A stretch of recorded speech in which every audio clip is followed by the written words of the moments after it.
الحمد لله رب العالمين والصلاة والسلام على خاتم النبيين وعلى آله وصحبه أجمعين وبعد. أعوذ بالله من الشيطان الرجيم. بسم الله الرحمن الرحيم.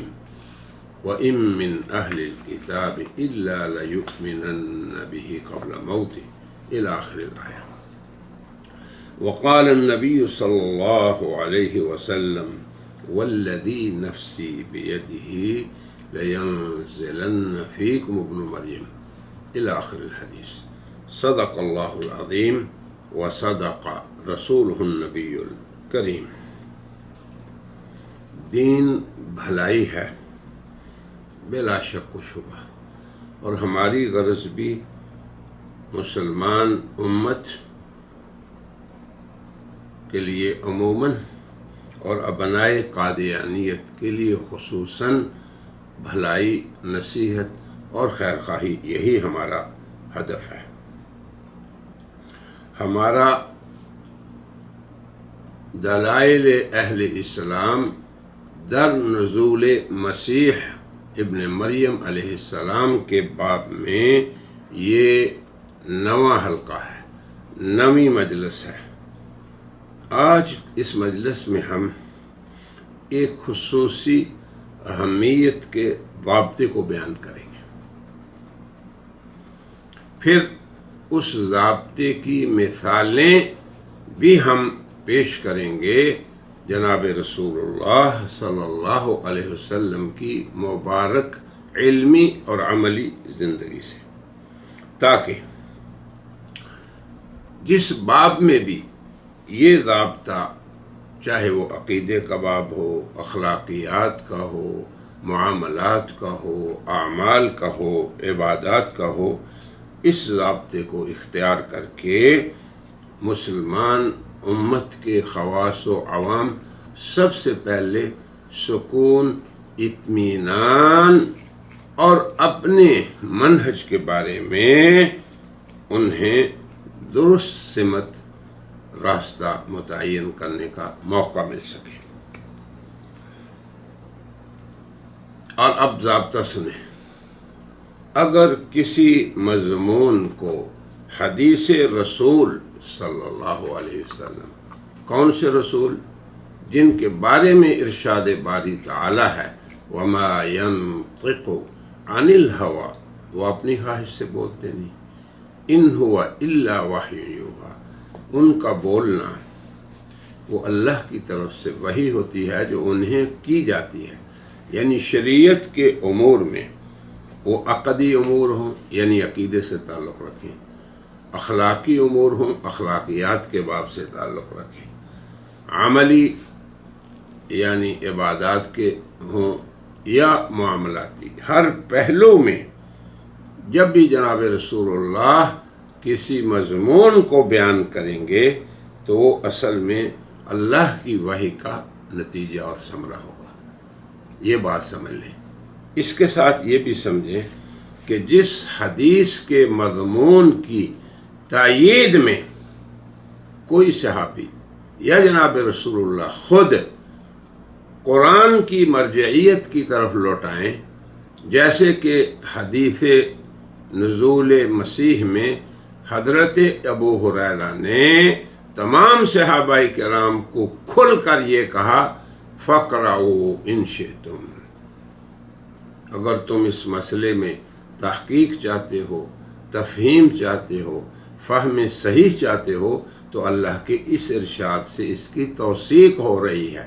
تو جب حدیث کے مضمون کی توثیق قرآن کریم کرے یعنی کلام رسول، اس کی توثیق کلام اللہ سے کی جائے تو نور علی نور. یہ ہے مسئلہ اصل میں سمجھنے والا. ہم نے گزشتہ مجالس میں اپنی ان آیات کو بڑی وضاحت سے پیش کیا، 6 آیات کو، اور ان میں سے ایک یہ تھی کیا وَإِن مِّنْ أَهْلِ الْكِتَابِ، کہ اہل کتاب میں سے ہر ایک حضرت عیسیٰ کی وفات سے پہلے دارِ ایمان میں آ جائے گا. وہ مومنین بن جائیں گے بعیسیٰ، حضرت عیسیٰ پہ. یہ ہم نے کہا تھا. یہود ہوں وہ بھی تفصیل اس کی نصارہ ہوں وہ بھی. تو جب یہ دونوں قومیں، دونوں امتیں دائرۂ ایمان اور اسلام میں آ جائیں گی تو یہ مطلب تھا اس حدیث کا کہ اللہ ان کے ہاتھوں تمام ملتوں کو ختم کر کے ایک ملت اسلام پہ جمع کر دیں گے. اور اس کی تائید ابو ہریرہ نے کہاں سے لی؟ یہ بات ہے سمجھنے والی. تمام اصحاب رسول کے سامنے تائید کس آیت سے لی؟ وَإِن مِّنْ أَهْلِ الْكِتَابِ. اب اس کا ترجمہ یہ ہے کہ تمام اہل کتاب ضرور بضرور، یہ مستقبل کی بات ہے، ایمان لے آئیں گے. اور یہ کب ہوگا؟ جب عیسیٰ علیہ السلام نازل ہوں گے. کیونکہ آج تک تو تمام اہل کتاب دائرۂ ایمان میں نہیں آئے. تو اس آیت کو اس حدیث کے مضمون سے جوڑنا اور اس حدیث کے مضمون کی تائید اور توثیق اور تاکید اور تقریر، اس کے اس بات کو پختہ کرنا اس آیت سے، یہ وہ طریقہ ہے جو جناب نبی کریم صلی اللہ علیہ وسلم نے خود اپنی مبارک زندگی سے پیش کیا. کیوں؟ اب آپ دیکھیں، آپ سبھی کو علم ہے کہ جناب رسول اللہ صلی اللہ علیہ وسلم محبت قرآن ہے. اللہ نے انہیں قرآن بھی دیا اور بیان بھی دیا. ان علینا جب جمعہ و قرآن، قرآن پاک کے بارے میں اللہ فرما رہے ہیں کہ جناب رسول اللہ کے سینے میں ہم نے جمع بھی کیا اور انہیں پڑھنے کی تعلیم بھی دی. پھر ثم ان علینا بیانا، اس کا بیان بھی دیا. تو جب حدیث کی توثیق آیت سے ہو تو گویا ایک شرعی مصدر کو یا مرجع کو اس سے زیادہ طاقتور شرعی مرجع کے ساتھ جوڑ دیا گیا. چونکہ قرآن پہلی اساسی مرجعیت رکھتا ہے ہماری شریعت میں، اس کے بعد حدیث ہے. تو یہ دیکھیں، حدیث کی بات کو قرآن کے ساتھ جوڑنا، یہ عمل نزول مسیح میں حضرت ابو ہریرہ نے کیا. اب مرزا صاحب اگر حضرت ابو ہریرہ پہ ناراض ہوں تو ہوں، یا کوئی اور منکر حیات عیسیٰ ہے تو ہو، مگر حضرت ابو ہریرہ کا یہ عمل شرعی دلائل میں سب سے زیادہ قوی اور اتنا مضبوط ہے کہ اس باب میں کسی کے نقاش، بحث و مباحثہ یا اعتراض کی گنجائش باقی نہیں رہتی. نبی کریم صلی اللہ علیہ وسلم کی عادت مبارکہ یہ رہی کہ وہ اپنی حدیث مبارک بیان کرتے، اپنی بات ذکر کرتے صحابہ کے بارے میں کسی موضوع پہ، پھر قرآن پاک کی ایک آیت کو تلاوت کرتے. اب آپ اس کی مثال دیکھیں. حضور نے فرمایا ان اللہ خلق الخلق، اللہ نے مخلوقات کو پیدا فرمایا.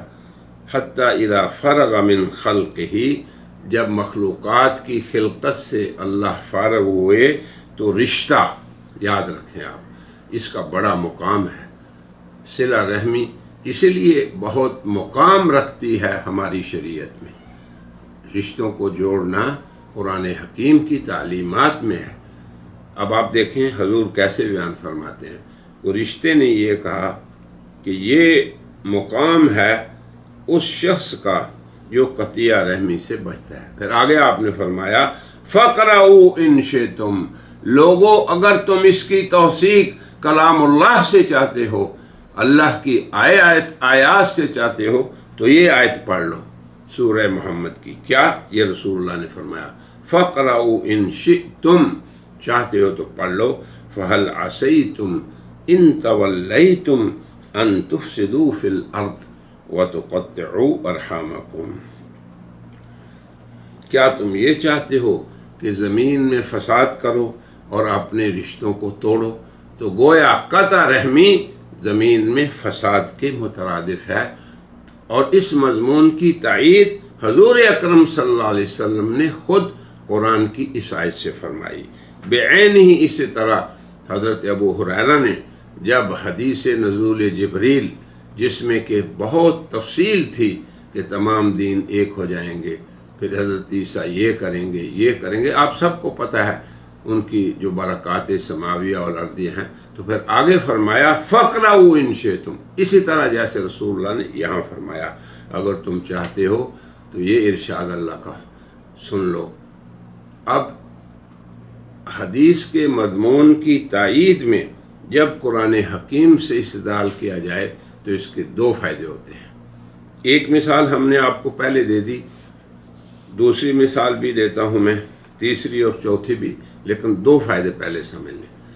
فائدے دو یہ ہیں، یاد رکھیں سب حضرات اور منکرین حیات عیسیٰ اور خصوصاً قادیانی جو ابو ہریرہ پہ طعن کرتے ہیں، وہ بھی میری اس بات کو انتہائی توجہ سے سنیں۔ پہلا فائدہ یہ ہے کہ حدیث کے مضمون کی اس سے اقوی درجے سے تائید ہو گئی، ایک دلیل کو اس سے زیادہ قوی دلیل نے موثق کر دیا، پختہ کر دیا، تو مضمون حدیث پختہ ہو گیا۔ اور ساتھ ہی ساتھ چونکہ یہ طریقہ جناب رسول اللہ کا ہے اور آپ کے صحابہ کا ہے، تو جس آیت کی طرف انہوں نے اشارہ کر دیا اس کا مفہوم بھی متعین ہو گیا قطعی طور پہ۔ وہ کیا؟ یہ کہ اللہ تعالیٰ نے جو یہ ارشاد فرمایا کہ تمام اہل کتاب عیسیٰ کی موت سے پہلے پہلے دار ایمان میں آ جائیں گے، تو اس آیت میں موت ہی سے مراد عیسیٰ علیہ السلام ہی ہیں قطعی طور پہ۔ اس میں کسی قائل کے دوسرے قول کو نہ قبول کیا جائے گا، نہ اس کی طرف دیکھا جائے گا، اور نہ ہی اس کی کوئی اعتبار اور قیمت ہوگی۔ اب دوسری مثال دیکھیں، جناب رسول اللہ کس طرح اپنے ارشاد سے قرآن آیت کو جوڑتے ہیں۔ ایک دفعہ نبی کریم صلی اللہ علیہ وسلم کے ہاں کسی مجرم کو پکڑ کر بعض صحابہ لائے کہ اس پہ حد قائم کرو، تو آپ نے فرمایا انتم اعوان الشیطان علی اخیکم، یہ تمہارا بھائی ہے تو تم اب شیطان کے مددگار بن رہے ہو۔ ان اللہ عفو، اللہ تعالی معاف کرتے ہیں، یحب العفو، معافی کو پسند کرتے ہیں۔ پھر آگے کیا ہے؟ ثم قرأ النبی صلی اللہ علیہ وسلم، پھر آپ نے اپنے اس حدیث کے مضمون کی تائید میں یہ آیت پڑھی وَلْيَعْفُوا وَلْيَصْفَحُوا، کہ تم لوگ معاف کرو اور درگزر کرو۔ اسے امام احمد نے اپنی مسند میں اور بیہقی نے اپنی سنن میں بیان کیا ہے۔ ایسے ہی ایک تیسری مثال بھی سمجھیں، حدیث کے مضمون کی تائید و توثیق قرآن آیت سے۔ حدیث میں وارد ہے کہ نبی کریم صلی اللہ علیہ وسلم نے ایک بار جنت کی بے نظیر اور بے مثال نعمتوں کا ذکر صحابہ کے بارے میں سامنے بیان فرمایا۔ اب آپ دیکھیں پھر آگے کیا فرمایا، وَاقْرَؤُوا إِن شِئْتُمْ، لوگو اگر تم اس مضمون کو سمجھنا چاہتے ہو مزید تو اللہ تعالیٰ کے اس ارشاد کو پڑھو، کیا؟ فَلَا تَعْلَمُ نَفْسٌ مَا أُخْفِيَ لَهُمْ مِنْ قُرَّةِ أَعْيُنٍ، اللہ تعالیٰ نے آنکھوں کی ٹھنڈک کے لیے کیا کیا نعمتیں اپنے بندوں کے لیے پیدا کی ہیں، کوئی انسان نہیں جانتا۔ اب آپ دیکھیں یہ توثیق حدیث کے مضمون کی قرآن پاک کی آیت سے خود نبی پاک صلی اللہ علیہ وسلم فرما رہے ہیں۔ اس کی ایک اور مثال بھی صحیح بخاری میں موجود ہے، جس میں کہ آپ نے جناب امہات المومنین رضی اللہ عنہن، اور وہ قصہ جو زید والا تھا اس کا بیان کیا ہے، النبی اولیٰ بالمؤمنین من انفسہم وازواجہ امہاتہم، کہ نبی کی بیویاں امہات المومنین ہیں۔ میں اس کی تفصیل نہیں کرتا، میں صرف ایک ضابطے کی شرح کر رہا ہوں۔ تو آگے کیا فرمایا، اقرأوا ان شئتم، اے لوگو اس کو سمجھنے کے لیے اللہ تعالیٰ کے کلام میں سے اس آیت کو پڑھ لو، کیا؟ النبی اولا بالمؤمنین من انفسہم، کہ نبی کریم صلی اللہ علیہ وسلم کی مبارک ہستی مومنین کے لیے ان کی جان سے بھی زیادہ عزیز ہے، اور ان کی بیویاں ان کی مائیں ہیں۔ اب بعین ہی اسی طرح جب حضرت ابو ہریرہ نے نزول عیسیٰ والی حدیث پڑھی، جس کی تفصیل ہم پہلے کر چکے ہیں، ضرورت نہیں ہے اب، تو اس کے بعد حضرت ابو ہریرہ نے فرمایا، تمام اصحاب رسول کے سامنے اعلان کیا کہ اے لوگو اقرؤ ان شئتم، اگر تم نزول مسیح اور اس کی آمد پہ ہونے والے واقعات کی تفصیل جاننا چاہتے ہو کہ تمام ملتیں کیسے ایک ملت ہو جائیں گی، تو اللہ کے اس ارشاد کو پڑھ لو۔ کون سا ارشاد؟ وہی آیت جو ہماری نزول مسیح میں دوسری دلیل ہے، وَإِن مِّنْ أَهْلِ الْكِتَابِ إِلَّا لَيُؤْمِنَنَّ بِهِ قَبْلَ مَوْتِهِ۔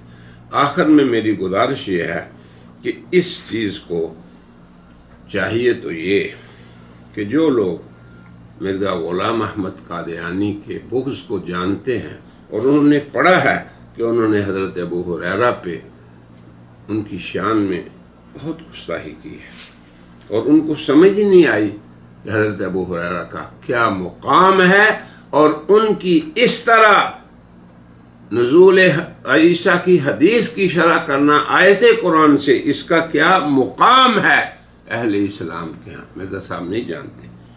تو پھر انہوں نے کہا کہ یہ ابو ہریرہ کی اپنی بات ہے، ان کا اجتہاد ہے، پھر انہیں معاذ اللہ غبی تک کہہ دیا۔ ہماری گزارش یہ ہے کہ آج جو ہم نے اس ضابطے کو بیان کیا ہے اور حدیث کے مضمون کی تائید میں قرآن پاک کی آیت پڑھنا، یہ جناب رسول اللہ کی تعلیم تھی جو حضرات صحابہ کو آپ نے دی، اور اس باب میں حضرت ابو ہریرہ سب سے سبقت لے گئے۔ بلکہ ایک حدیث میں کل پرسوں بیان کر رہا تھا کہ لوگ کہتے ہیں کہ ابو ہریرہ بہت زیادہ روایت کرتا ہے، یہ بخاری میں ہے۔ حضرت ابو ہریرہ نے فرمایا کہ سنو، میں اور اصحاب صفہ وہ لوگ تھے جو ہمیشہ رسول اللہ کے ساتھ رہتے تھے، جبکہ انصار مدینے کے اپنے کھیتوں میں کام کرتے اور مہاجرین بازاروں میں تجارت کرتے۔ اس لیے حضرت ابو ہریرہ کثیر الروایت ہیں، اور انہوں نے سب سے زیادہ اس باب میں رسول اللہ سے سیکھا کہ جو لوگ بھی یہ سمجھتے ہیں کہ کیوں ابو ہریرہ ہر باب میں بولتا ہے، پھر ایک حدیث میں، اور اسی حدیث میں ابو ہریرہ فرماتے ہیں کہ جناب رسول اللہ صلی اللہ علیہ وسلم کی قرآن حکیم کی یہ آیت یہ مجھے مجبور کرتی ہے کہ میں ہر باب میں جناب رسول اللہ کی بات کو نقل کروں۔ کون سی آیت؟ ان الذین یکتمون، جو لوگ چھپاتے ہیں اللہ اور رسول کی باتوں کو، ما انزل اللہ سے مراد قرآن کریم بھی ہے اور حدیث رسول بھی ہے۔ تو میں اس خوف سے ہر موقع پہ آپ کے سامنے حدیث رسول کو بیان کر دیتا ہوں۔ آخر میں ہماری انتہائی مؤدبانہ اور مخلصانہ دعوت ہے ان لوگوں کو جن کا شوق ہے کہ وہ تحقیق کریں ناجائز طریقے سے، قرآن و حدیث سے ہٹ کے، اور حیات مسیح، رفع مسیح اور نزول مسیح کا انکار کریں اور سمجھیں یہ ان کی تحقیق ہے۔ وہ اللہ سے ڈریں اور ہماری اس گفتگو کو سن کر یقیناً اگر اس پہ عمل کریں گے تو ان کے لیے ہدایت کا راستہ بالکل آسان ہو جائے گا۔ وآخر دعوانا ان الحمد للہ رب العالمین۔